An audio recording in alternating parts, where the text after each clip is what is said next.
and you've been one of the biggest action stars in my generation in the last decade. And what I like about your roles, obviously I'm a boxing coach, and you have always incorporated some level of martial art. You mentioned, the MMA movies and the boxing scenarios.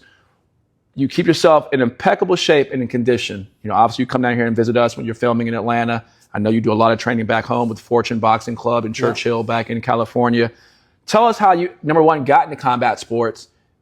And as we both know, as we age, it's a tough grind just to stay in shape and come in the gym every day, let alone to be doing this type of sport every day. So how did you get into it, and what keeps you in it?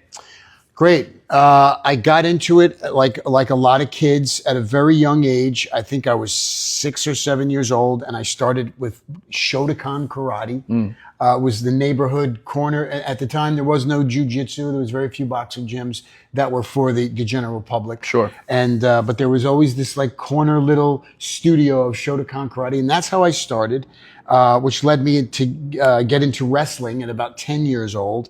And I fell in love with the physicality and the camaraderie, and how it made me kind of walk through the world. I felt really good about myself, and I try to, get my kids to do the same thing for the same reason.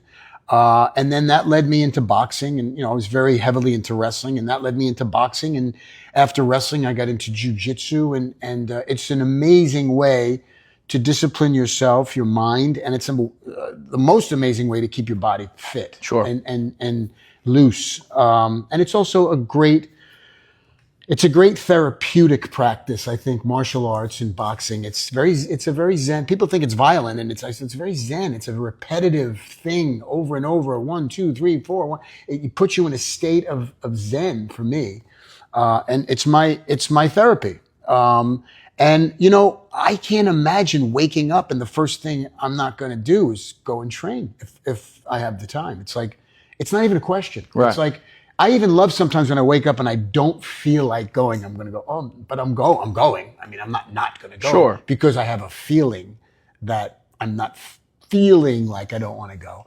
And then I finish the workout and I'm always happier. Always. Never have I not wanted to go train and trained and not felt better. After training. Ever. Right. Not once. So, and I instill this in my children because I think it's important, mind, body, spirit. I think it's important to keep that body for as long as you can. I'm 59 years old. I'm not going to say, ladies and gentlemen, did you guys hear that? 59 years old, man. And I got to tell you, I'm still in there doing strength and conditioning with kids, my kids' age. And I don't feel my age. And, I don't think about how many times